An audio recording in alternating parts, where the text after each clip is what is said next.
Welcome everyone to this fifth Engage webinar on EU trade policy in times of heightened geo-economic competition. My name is Gustavo Müller. I'm researcher at the Leuven Center for Global Governance Studies at the University of Leuven in Belgium, which is a partner of the Engage consortium.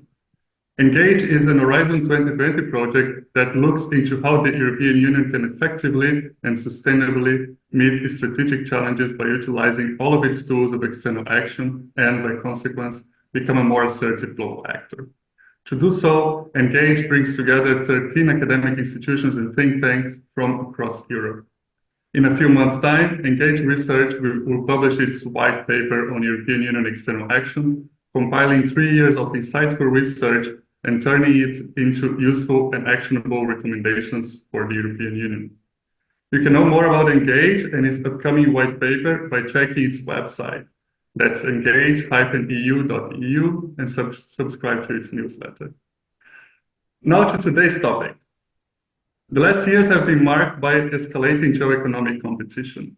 In this context, the European Union stands at a critical juncture, reassessing its trade and blueprint to navigate the complex interplay between economic security on one hand and international collaboration for economic and sustainable development on the other.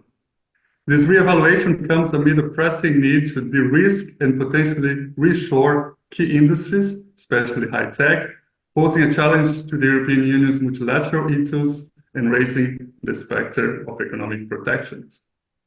Today's Engage webinar delves into these intricate dynamics shaping the European Union's trade policy against the backdrop of crises in multilateral trade institutions like the World Trade Organization, contentious trade and economic partnership negotiations such as the EU-Mercosur Association Agreement, and growing scrutiny over unilateral trade measures of the European Union as exemplified by the EU Deforestation Regulation.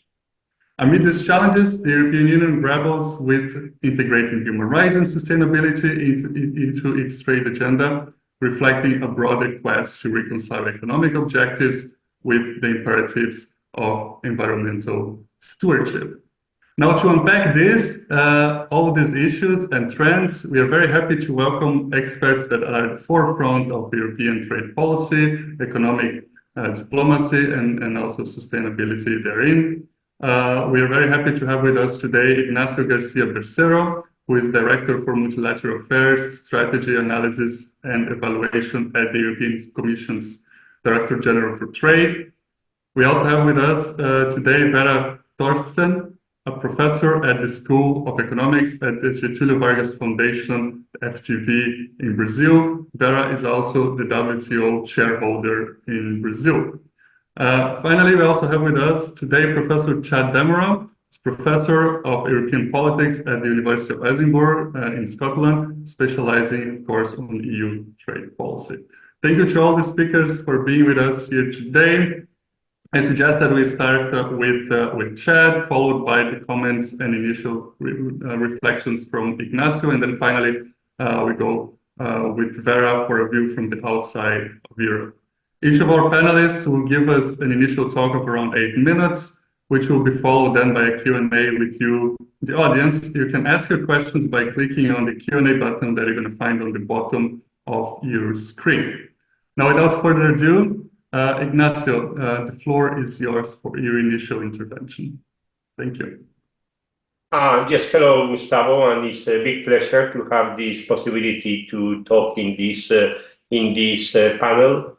Let me start by saying that I have now been working on European trade policy for nearly 40 years, and I don't think it's an exaggeration to say that this is by far the most challenging time for European Union trade policy since I joined the European institutions.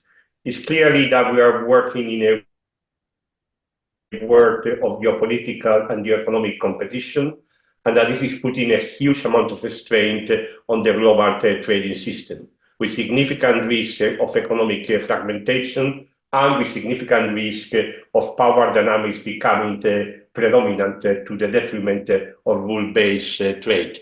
So it's a very challenging environment for European trade policy and for trade policy in general. And I think that in the European Union, what we try to do in order to maintain support for trade policy is to talk about three fundamental objectives, values that we want to pursue: openness, sustainability, and assertiveness.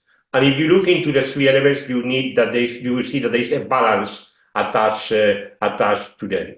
Let me just say a few words on each of them in terms of what are the challenges ahead of us. Now, when it comes to the openness dimension of European Union trade policy, one element that we continue to be strongly attached to is the importance of having a well-functioning multilateral trading system. And that's why we were quite satisfied when in the last, before one WTO ministerial conference, it was agreed that the priority for the WTO was reform. And we have been very, very actively engaged in trying to promote an agenda for WTO reform. I would have to say, to be very, very frank, that the last WTO ministerial has been somewhat disappointing. In part, of course, one needs to understand the very challenging political context in which the ministerial took place, but it is clear that we would have certainly expected more progress being achieved in the route of WTO reform. We continue to think that the WTO is a vital institution. We continue to think that precisely because there's a high degree of geopolitical tensions, we need to have guardrails and we need to have ways of ensuring that within certain limits, one maintains commitment to rule-based trade. Happy to go, of course, in more details as we move into the discussion about some of the challenges that we see ahead for the WTO reform process. The European Union continues to be very actively engaged in terms of its free trade agenda. We have probably the largest network of free trade agreements in the world. And throughout this Monday, we have also been concluding some additional free trade negotiations. I would not hide, of course, that it's increasingly challenging to get support for free trade agreements in the European Union, and we are currently engaged in some very difficult discussions with our Mercosur partners, and I suspect that Vera may have some comments to make on that. But let me also say that if we actually want to keep support for openness, we also need to be looking into other tools apart from free trade agreements. I think the world is very dynamic. You need to be looking to different ways of engaging with countries. You need to see how you can partner with countries to favor diversification of supplies. At the time of the risking, it's increasingly important to see how you can actually also develop partnerships that contribute to diversifying your supplies. And that probably implies looking into more agile instruments than simply free trade agreements, and looking also into how you can combine different tools of European policy. There is, of course, the trade dimension, but it's also the cooperation dimension, and it's also the regulatory dimension. Let me say a few words then about the issue of sustainability. First, let me say that sustainability is not just an add-on to our trade policy, something we say it looks good if we add a sustainability component to our trade policy. We are committed towards the objective of net zero. That is a legal obligation for the European Union. And if you take the net zero commitment seriously, it is clear that this is inevitably going to have impact on trade policy and impact on your trade relationships. Now, we have therefore integrated sustainability both into our bilateral trade agenda, and we are very active in sustainability discussions in the WTO. But of course, I know that a lot of the attention and a lot of the debate is about the autonomous measures that have been adopted to achieve a number of sustainability objectives, and particularly about the carbon border adjustment measure and the deforestation regulation. Now, again, I'm sure we will have a lot of opportunities to discuss that in the context of this panel. But let me say that I think that the key challenge that we have ahead of us is how to be able to ensure that we can achieve the objectives of these legislation, which are very legitimate and critical environmental objectives. But we can do it in a manner which also gives as much space as possible to dialogue and cooperation with our trading partners. And that's why we have been quite open to engage in discussions in the WTO, but also bilaterally in terms about what is the better way to implement these sustainability autonomous instruments. And finally, let me say a few words about the question of assertiveness. We are living in a world which is a tense world, where there is often significant competitive distortions. And that's why it has been necessary for us, first of all, to reinforce our autonomous instruments, which are aimed at promoting a level playing field.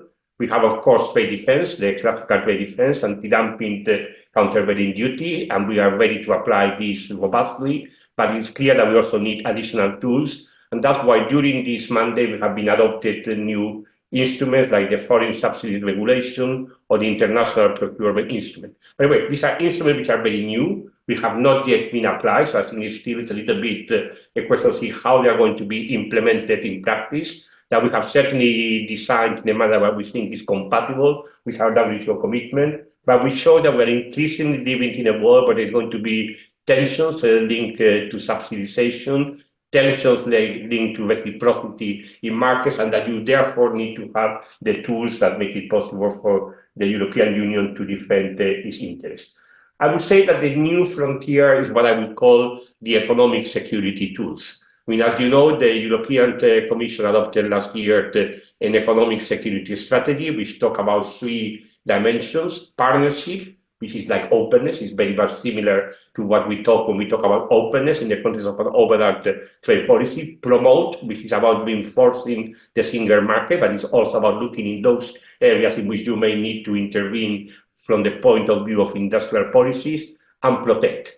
And protect it is basically those areas in which you need to act in order to defend issues which are concerned and related to national security. Now, this is a difficult area for the European Union because when we are talking about the classical tools of economic security, like investment screening, like export controls, these are all areas which is predominantly a competence of the member states. And the role of the European institutions is essentially a coordinating role. Now, that's why we have developed an investment screening legislation, but we are currently in the process of making a proposal to reinforce the coordination when it comes to investment screening. And we're increasingly discussing with the member states also how to introduce a stronger coordinating function when it comes to export controls.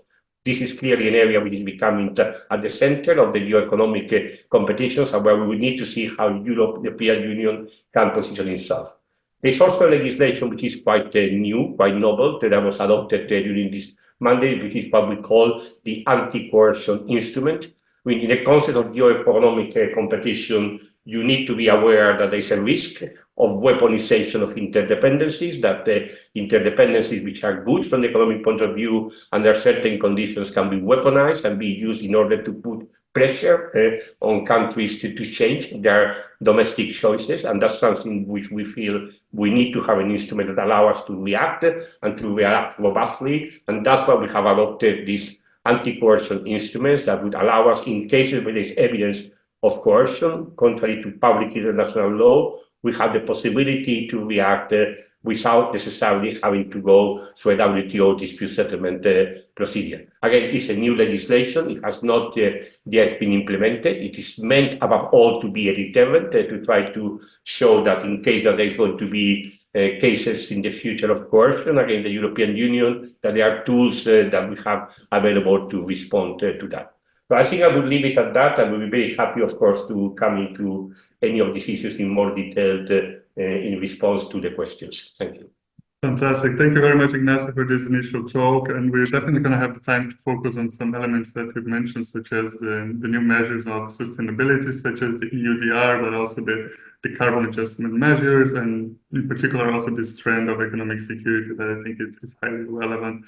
Let me move on now to Chad Demerol from the University of Edinburgh to also talk a little bit about the recent trends on EU trade policy in these times of higher, quite an increasing geopolitical competition. Chad, on to you. Great. Thanks a lot, Gustavo. I'm honored to be joining this engaged roundtable with such esteemed trade policy experts on the panel as well as in the audience.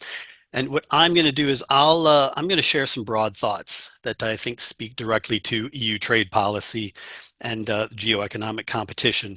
And just full disclosure, I am a member of Engage. And so I'll focus my comments on some of the research that we've done in this consortium.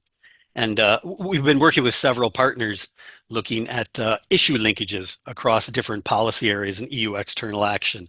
And particularly relevant for today is the work that I've been doing with Andrea Christou, in which we investigate linkages between trade policy and foreign and security policy or objectives. Lowercase, but that includes CFSP, CSDP. And so in short, right, the short version of our findings is that there are a lot of internal factors and factors external to the European Union that condition the EU's efforts to try to link trade and security policies or objectives. And this type of a linkage between trade policy and security objectives and policies matters because it's a way for the European Union to address this geo-economic world that we find ourselves in today. So trade policy really becomes an important tool for the EU to address the challenges that it faces. So in my brief set of comments, I just want to highlight a few of these factors. I'll start with some of the internal factors and then tell you about a couple of the external factors. So the first factor has to do with coherence within the European Union that can condition the EU's efforts to link trade and other policy areas. And so this coherence can be interinstitutional relations as well as intra-commission relations. This is especially the case when there is the potential for conflicting objectives, whether that's different objectives among the Commission, the Council, and the Parliament, or even among different directorate generals within the European Commission. For example, the academic literature on trade policy has highlighted that DG Trade may be concerned that linking trade policy with foreign policy objectives could undermine the EU's ability to negotiate access to overseas markets, right? It could have an impact on the EU's ability to negotiate, and therefore there might be some potential for resistance to such linkages. Another internal factor has to do with politicization. Now, there's been plenty of politicization around the negotiation of EU trade agreements, and such politicization of trade policy may facilitate or obstruct linkages being made between trade and other policy areas. But we figure in this process of politicization, which can take different amounts of time depending on what the trade issue is or the decision making is that's under question. But you see influential roles for interest groups and not just business groups, right? But there's influential roles for interest groups as well as pressure from political parties, the media, public opinion, etc. And these different types of actors may have very different positions, views, interests, when it comes to the changes that are associated with this kind of geo-economic turn that we see in the global system and the desirability of linking trade policy with other policy areas like foreign and security policy. And likewise, such politicization within the European Union can prompt opposition from EU member states in the negotiation of trade agreements or autonomous measures, new trade instruments like Ignacio just mentioned. We can't forget the role of the member states in this entire process, right?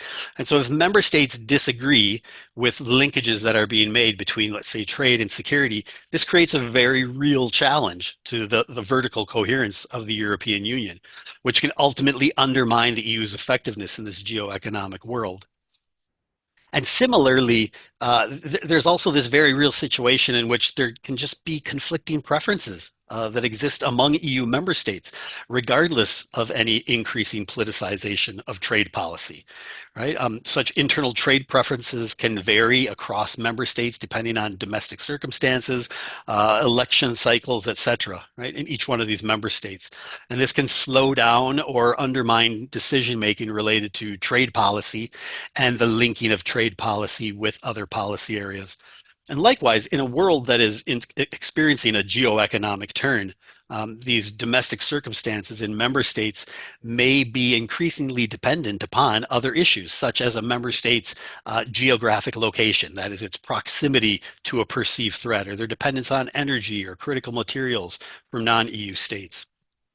And so I've mentioned that the geo-economic turn, et cetera, and this leads me nicely into some of the external factors then that may condition the EU's ability to make linkages between trade policy and foreign and security policies and objectives. And so among the different types of external factors, probably the most significant and the most obvious for what we're discussing today is this geo-economic turn, or this increasing geo-economic competition that we see in the global system. And so this turn can be seen as a challenge to the liberal multilateral order, and a weakening of the role of international organizations, perhaps, and international law. From such a perspective, there is a greater economic competition and the use of economic instruments to pressure other actors, as well as a geopoliticization of other actors' foreign policy. For example, you see oftentimes the United States, China, Russia, etc., but by no means is that an exhaustive list. But altogether, these developments contribute to significant structural changes in the external environment that can condition EU trade policy and its efforts to link trade policy with other areas of external action. And now the European Union, of course, is very aware of this. You can see this in a lot of the official communications from the European Union. The 2021 Trade Policy Review was a great example of this, where the EU very clearly stated, global uncertainty is on the rise, fueled by political and geo-economic tensions. If this continues, it will impact economic relations and trade, and also the security and stability that we take as normal, right? The EU is not mincing their words there. It's very clear. They're aware of this geo-economic challenge and the impact that it has. Some other external factors, though, to bear in mind and that we can discuss further relate to the different features of the international negotiating context. And so there's a lot of scholars like Siglinde Gestol and Sophie Mounier, Eugene Yucansesau-Helt, et cetera, who have noted that the international context of negotiations really matters. For instance, the EU's preferences relative to those of its bargaining partners, right? As well as its preferences relative to the status quo bargaining position, but also the relative power of the negotiating partners or the complexity of the issues that are being negotiated in any individual round of negotiations, right? And it's worth adding that while we know all of these different features of the international negotiating context can matter, they can also be affected by the structural changes that are associated with this rise in geo-economic competition. So, the status quo that it used to be seems to be shifting, right? And the relative power of some of these negotiating powers 10, 20 years ago seems to be changing as well nowadays. Just one final point, I suppose, then that I'd like to make. I want to comment kind of on the EU's changing approach, specifically over time, right? We think about this over time, right? The EU's approach to geo-economic competition. So a little bit of history. I'll keep it very short and try to stick very much to the point. If you're interested more in this, I would highly recommend that there's a special issue of the Journal of Common Market Studies that's coming out that was edited by Anna Heron-Sarias and Sandra Eckert. And they look at the EU single market and its response to the geo-economic turn. Now, within the area of trade policy, we can see that there has been a shift in the EU's public discourse. And by that I say, evidenced in the different EU strategic communications and trade strategies, right? But this shift in its discourse has been, over time, it's increasingly linked trade policy with non-trade policies and goals, right? Starting originally, with things like sustainable development, human rights, environment, etc. But most recently, we see there's a clear linkage now that's being made between trade and security goals and policies in the EU's public discourse. And that's very clearly apparent in the 2021 Trade Policy Review, as well as other documents where the geo-economic turn is, again, really identified by the EU as an important external factor. And what's interesting about this trend, right, is that the increasing linkages, right, that are this apparent securitization, right, in trade policy that the EU has, right? We seem to be seeing this as this is the EU's public discourse as a collective actor, right? But that discourse is not always as prevalent or as powerfully present in DG Trade's own strategic plans and its annual management plans. Rather, those types of documents still prioritize trade objectives, which is perhaps not surprising because that probably should be DG Trade's mandate in the first place and its priority, right? This type of a subtle distinction, though, between the EU as a collective actor and DG Trade as an individual directorate should remind us that whenever we're discussing the EU's trade response to the geo-economic competition, we should probably always ask ourselves, who is the EU, or which actors or institutions do we mean when we say the European Union? And this point harkens back to my earlier comment about coherence, right? There can be tensions and disagreements among the member states, among the EU institutions, even within the Commission itself, right? Among different directorate generals. It's quite possible, I would suggest it's even probable, that there are going to be very many different views on this geo-economic turn within the European Union. And maybe not all of those views support an increasing use of trade as a tool to pursue security objectives or linking trade and security policies. So in that regard, I think it's really worthwhile to watch DG Trade, right? And what DG Trade is doing in this context, right? Not just because trade policy is an area of exclusive legal competence, rather, but if DG Trade has long been and is possibly now one of the few remaining bulwarks for prioritizing trade objectives, we can watch whether it may undertake some significant shifts toward using trade as a tool for addressing security objectives in this geo-economic world. And perhaps we're even gaining some insights and seeing some movement in that direction based on the EU's recent publication of the European Economic Security Strategy and the development of those new trade instruments, as well as institutional changes within DG Trade, like the establishment of Trade Enforcement Officer, etc. So in conclusion, watch this space, and thank you very much.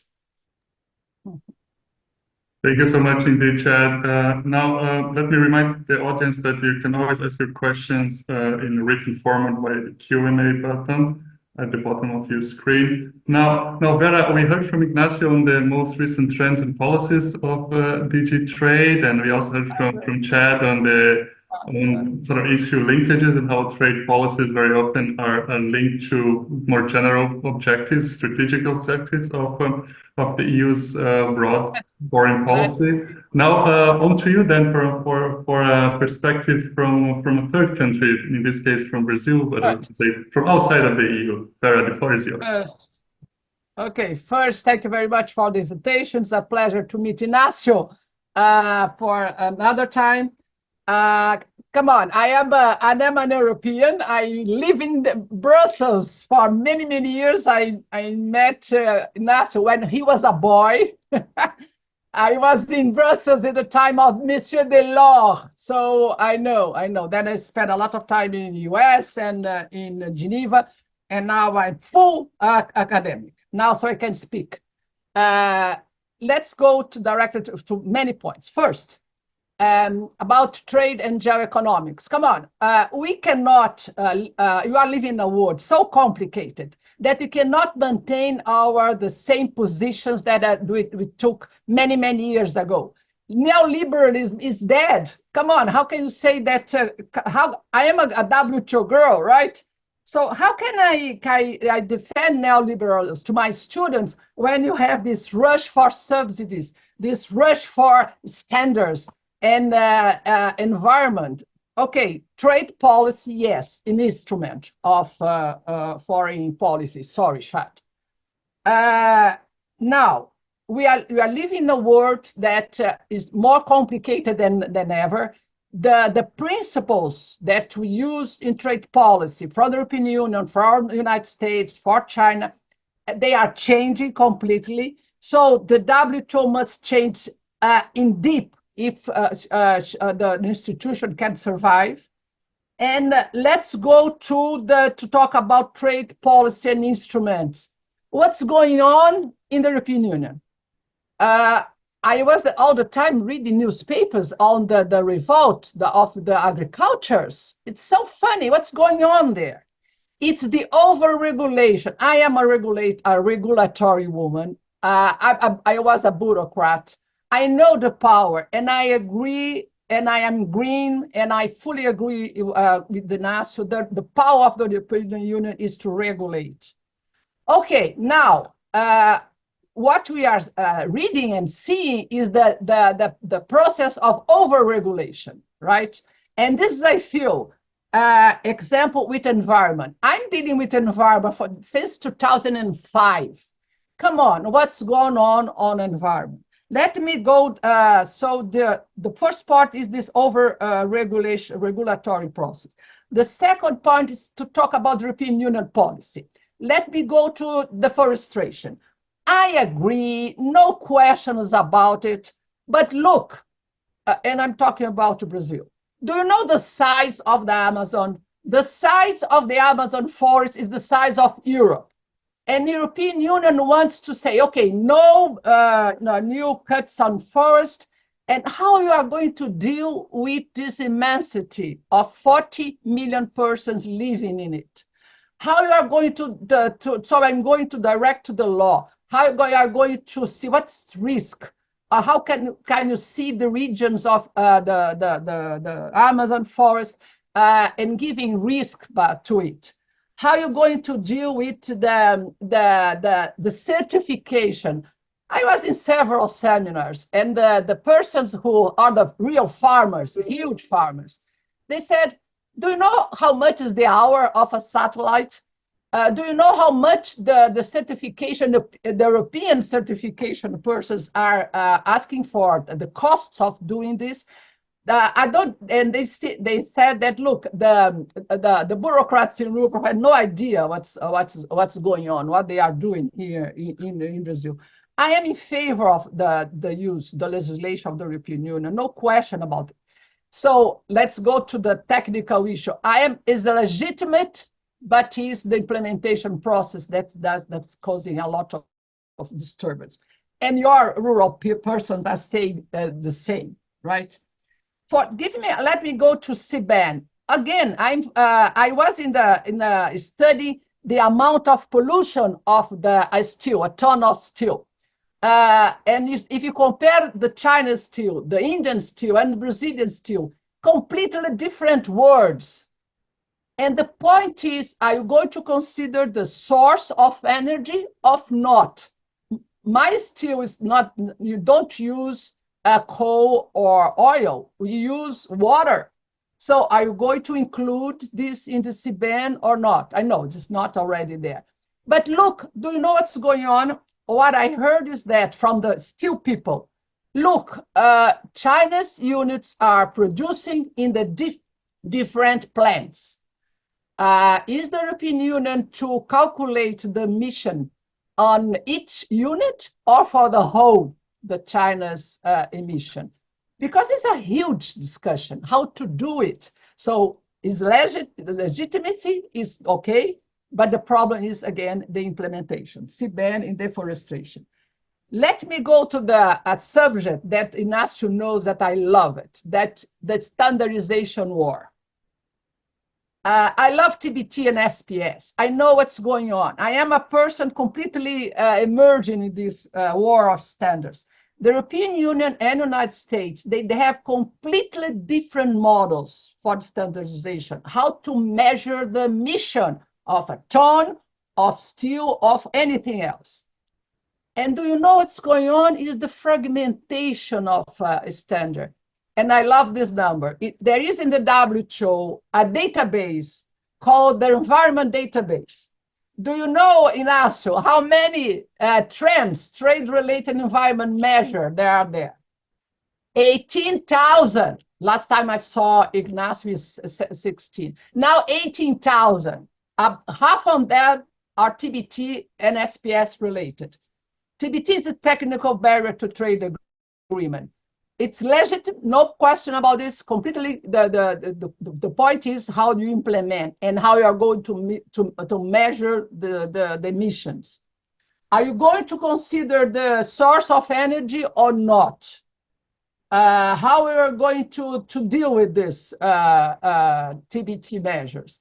Now you go to, and I love Brussels and London because of this. It is the capital of the NGOs that establish private standards.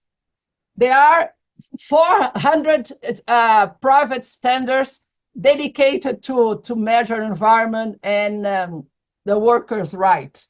And then you go to and I love to talk with accountancy firms, with lawyers and the banks. that are doing an accounting on environment and sustainability governance corporation, corporate governance.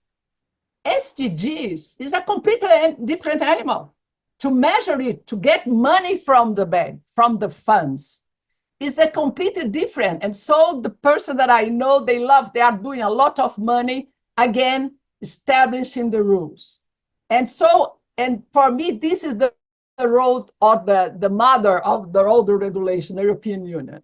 Okay, European Union is a mother of, it is a regulatory model for everybody. The point is what the European Union can do, using its power to regulate, to put order on this system. So everybody's worried about environment, but that's the point. The European Union is not using its power to put order on the house, and he has the power to do this. And now the last point is what Chad is saying. Chad, nobody's talking about China. I didn't hear about it. Do you have an idea what is going on with and I love an article from Richard Baldwin, say the power of the security is the United States, the GDP is 10, all the others together, the next 20, and China is doing this for industrial production. China is producing much more than all the rest, the 10 biggest producer. And China is exporting, and is exporting products with a different degrees of environment risk. And they are, what's going on in Latin America, Ignacio? The European Union has lost completely its space. You are not Europeans anymore. You are importing and being invaded by China's products, because you cut the export from China, US also, and then they pour the products around the world. So how we are going to deal with this? Trade policy is not a matter of just one country fighting.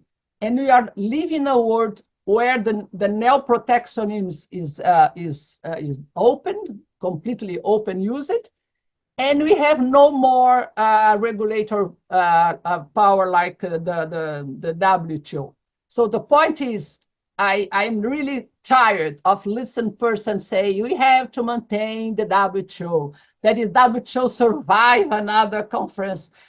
Why we cannot establish, it is plurilaterals, how to do it, how to implement it? The European Union and the other countries, without the US, with the US. No, we are keeping all the time, listen to China, India saying, now is India. India saying, no, I'm not going to accept plurilaterals, I'm going to lose my power to be the consensus. The consensus build is dead. And what we have to do is to maintain the rules only for the ones who want to do it. And that's the point. Now, I think I will finish with this. I'm provoking Ignacio and Chad, but again, you are too European center. The world is completely upside down in trade. Thank you, Gustavo. Thank you, Vera. Thank you for the provoking remarks as well. We're going to have time for a couple of rounds of Q&A, and I'm already trying to group the many questions that we have from the audience. Let's then first talk about China, since that is the last thing that Vera mentioned. We have a question here to Professor Damrow, to Chad.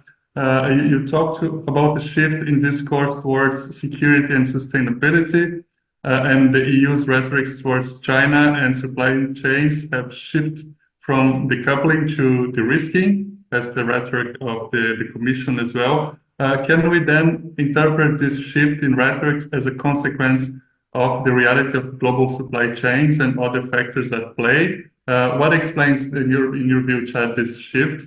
We also have a question, and I think this one is aimed at Ignacio. Also, in regards to China, we have one of the persons attending, Federico, here asks: Are there any new insights about the trade agreement with China, Ignacio, following the sanctions inflicted to China for human rights violations and the consequent retaliation of China? Are there any new updates about it. And also a question for you, Ignacio, again, on this time on the anti-coercion instrument that you mentioned in your talk. We have a question from Rebecca Lotti here.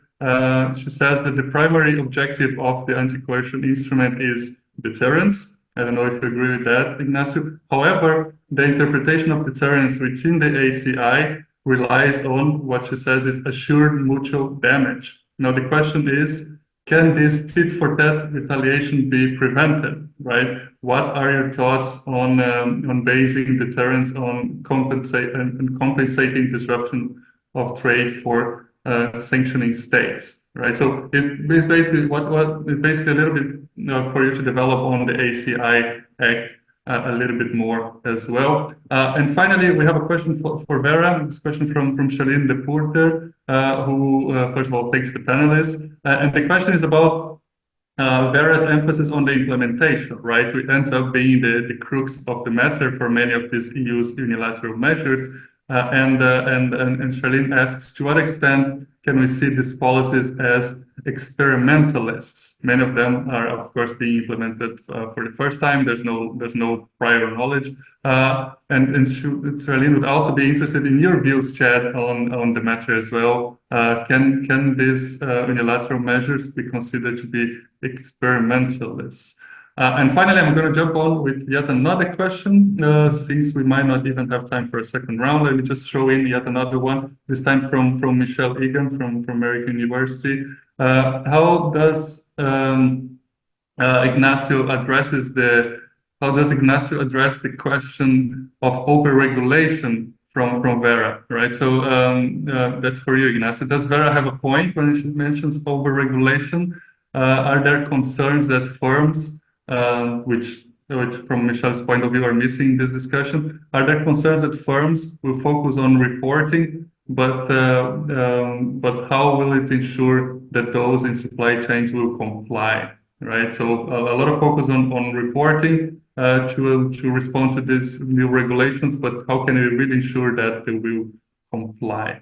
So as you can see, a lot of questions. There's a few other questions coming up, quite challenging to put them together. But I suggest we take the same order as the presentations. First, starting with Ignacio and then moving on to Chad and Vera. So Ignacio, on to you first. You're muted, I believe.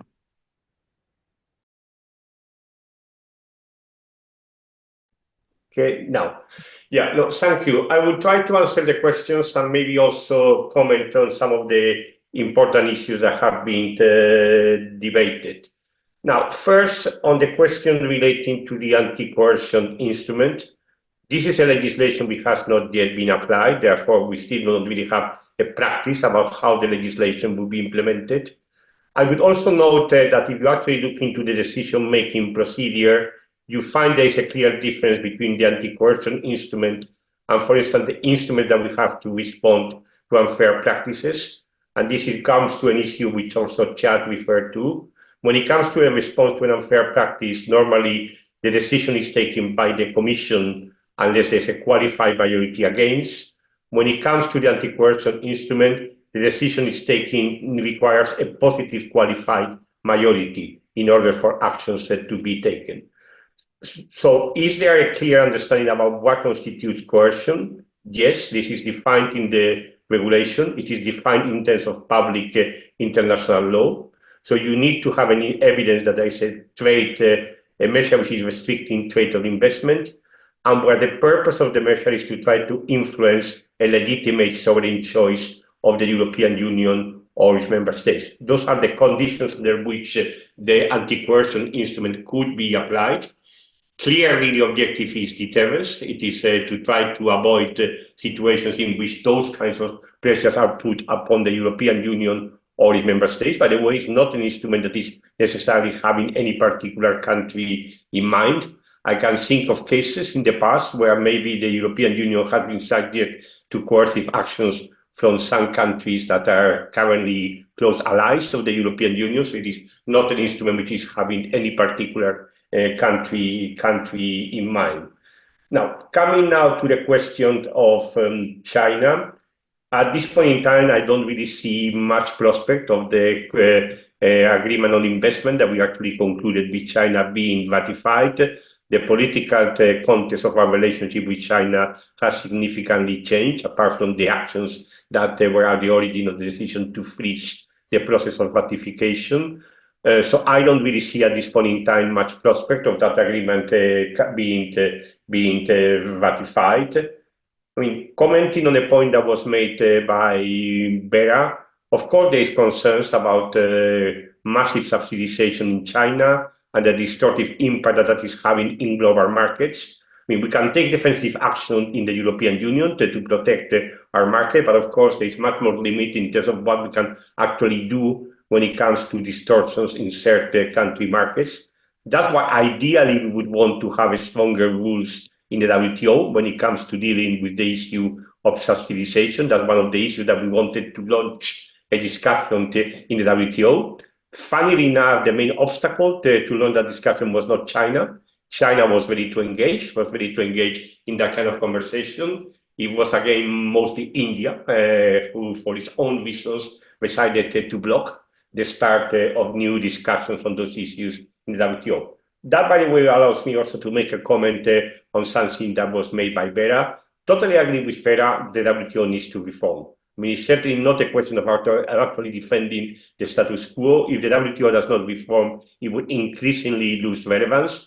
And totally agree that the way of reform has to be in the way of accommodating the more plurilateral type of engagement in WTO. We have made some progresses. I want to be a little bit more optimistic than Vera. We agreed to integrate an agreement on domestic services regulation already in MC13, and we are going to starting from tomorrow, a discussion in the General Council of WTO to integrate an agreement on investment facilitation. We have 128 members participating in it. Some questions from India, some questions from South Africa. We need to engage in a discussion, but it's very clear, unless it is possible to integrate those type of agreements in the WTO is going to increasingly lose relevance. Which brings me to just a short comment on issues relating to CBAM, deforestation.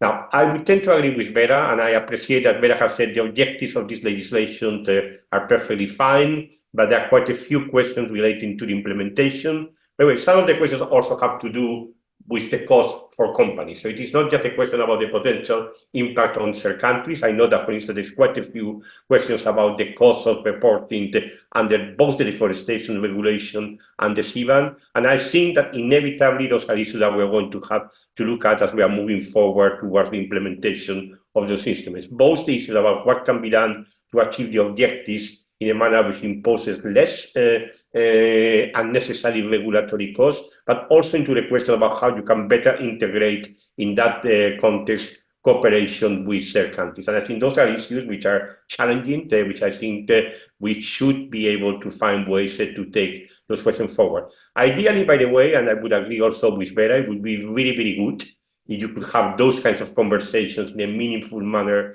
in the WTO. We are trying. We are bringing continuously these issues for discussion in the Committee on Trade and Environment, for discussion in the TBT, in the SPS committee. But there still is a huge reluctance for some countries to engage in those kinds of discussions in the WTO. And that's another of the problems that I think we need to find a way forward if we want to make this institution working better. So I would leave it at that.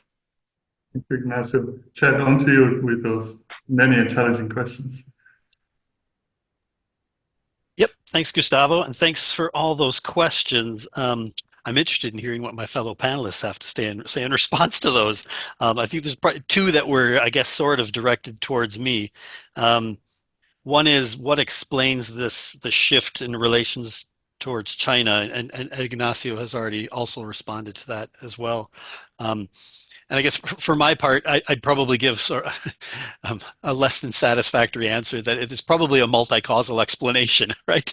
I would love it if it were as simple as there's one single structural variable out there that could really explain this change, right? And perhaps in that, related to that type of a structural change, right? There's, people like Tobias Gerke and many others, right? Talk about the rise of China, right? The economic rise of China, right?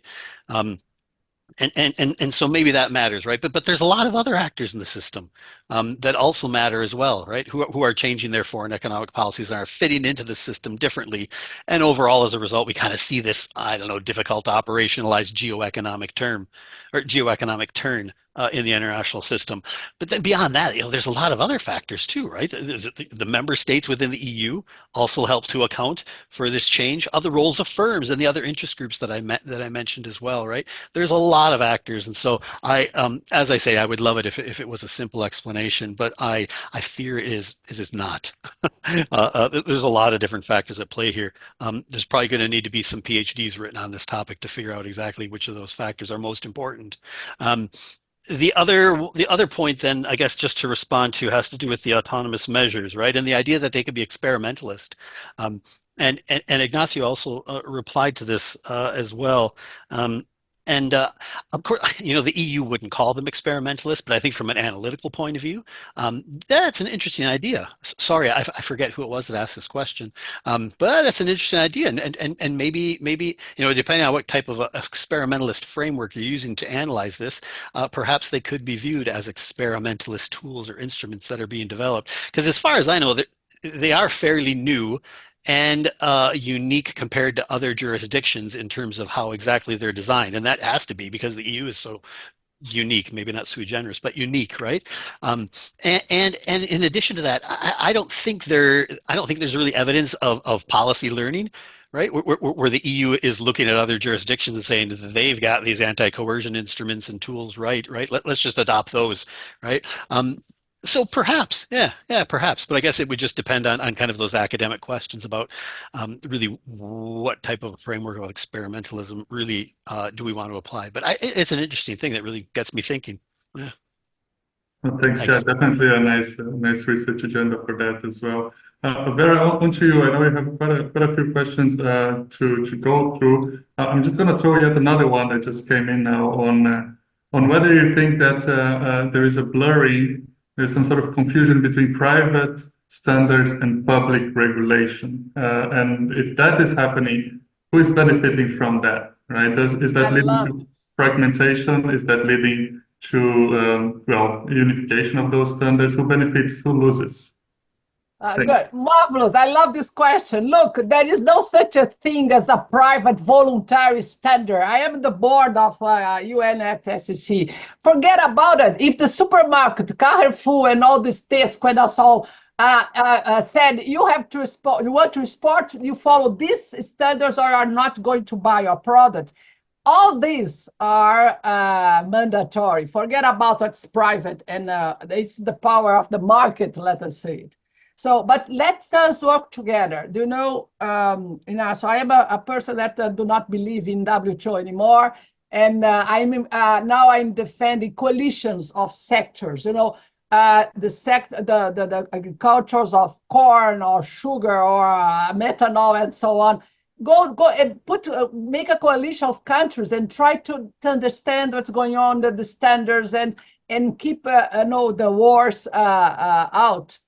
The world is too complicated for us to believe in what is good. Come on, Mercosur and the European Union, it's over. I spent 20 years of my life defending it. It's over. The world changed completely. You don't need it anymore. Come on, sorry, Europe. You lose the market of Latin America. Done. You're not going to export your industrial goods to Brazil anymore. It's impossible. Look what's going on with automobiles. The price of automobile here is from China is half the price of the Europeans. Sorry. It's over. It's over. The agreement, the preference of tariff is not enough to compete. So you have to think in another kind of models. I'm quite pessimistic, but I think that is important for the young generation to think in a different way, right? Done, Gustavo. No, thanks, Vera. Let me just, we do have some more time. Let me just pick up on what you just mentioned, this idea that, well, the EU-Mercosur Association Agreement is there, which, if taken as true, would mean that at some point there's a failure in that negotiation, because after all, it was 20 years, right? And I wanted to tie it back to this idea that the EU needs a more strategic trade policy to answer the needs of this geo-economic time, right? So I'll turn this back to, in a way, to all the panelists, right? And the question is the EU thinking about trade policy in ways that are strategic enough to answer this geo-economic turn? Or what can it do more to, in a way, answer the competition that's coming in Latin America, in Africa, in South Asia, the competition from China, the competition from the United States, that's of course more traditional. We also have new actors like India coming in. How can the EU offer those partners a real alternative that would mean short and long-term gains for them as well, co-development and so on? So I know it's a challenging, broadening question, but I thought we could end with more optimistic.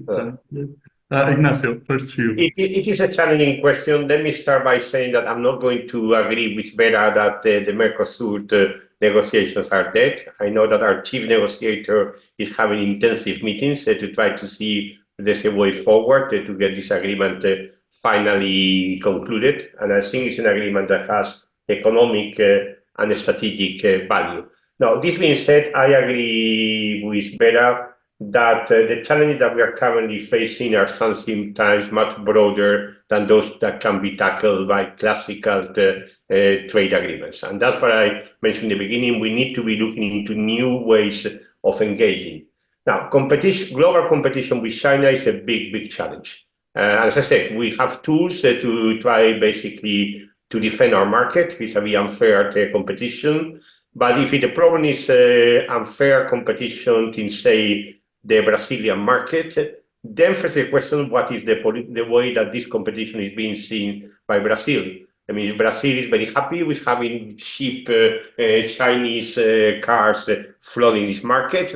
There's probably not much that we can do, or not much that we can legitimately do. If Brazil is not so happy about these products flooding their market, maybe then we can discuss, we can look, is there a way that we can learn from each other? Is there a way that we can actually cooperate to tackle something which at the end of the day is a common challenge that we are both experiencing? And I think that increasingly we are going to need to be looking into more flexible ways of engaging with certain countries. And I said, sometimes it's trade, sometimes it is cooperation, sometimes there are different tools that we need to be able to see, because at the end of the day, these are challenges that, as I said, we are facing together with quite a few countries, and I think increasingly those are what the conversations on trade should be about. This being said, I still think that there is a role for trade agreements, and I still hope that we will be able to politically conclude and then ratify the Mercosur agreement. Thank you, Ignacio. Chad, some final words from your side? Gustavo, that's a really difficult question. And I don't really have an answer. I think that's a question that is probably, my answer is yes. But for details on that, I think that's probably a question, how effective will the EU strategic approach be to trade relations, and what can it offer to everybody else in the future? That's probably the type of a question that is better directed, better answered by trade practitioners, as well as trade economists and trade lawyers than myself. So I'm going to humbly, I guess, just leave it at that and say yes. Yes, it's a good answer indeed. Optimistic as well. Vera, what can the EU offer Brazil and other countries in a way that it outcompetes China when it comes to trade? My message for the young generation is, we know the old-fashioned instruments of trade. Tariff. Forget about tariff in the sense that Mr. Trump or the United States is going to use it like for security reason, you raise tariffs the way you want, or in the ships war and so on. So the point for me is the problem of non-tariff barriers. And you have to have coalitions of interest parties to discuss this, to accept each other, to accept the famous mutual recognition, certification, and so on, right? You have to think, again, what's the power of a tariff in the preferential arrangement? If you have subsidies without control, how you are going to control the amount of subsidy to include it in the the protection aims of a tariff? You have to rethink. Go to the investment agreement. I love this, the famous international investment agreements. All the things that are discussed there, imposed, the sanctions and so on. It's a funny thing, if a country decides to change the law of environment, you go to the famous state panel and the multinational, the state, and said you cannot change your legislation because this affects the investor.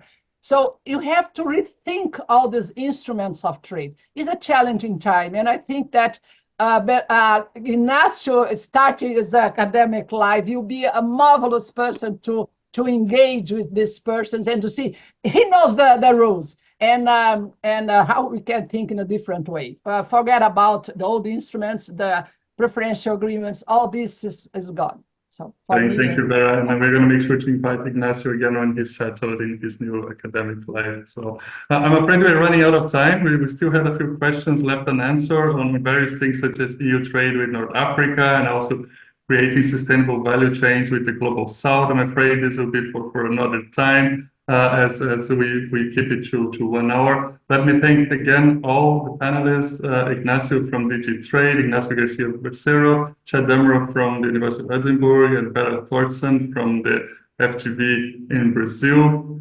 This section, the recordings will be available at the Engage website. There you can go and find already recorded webinars on topics such as sanctions in EU foreign policy, the EU strategic compass, and also energy security.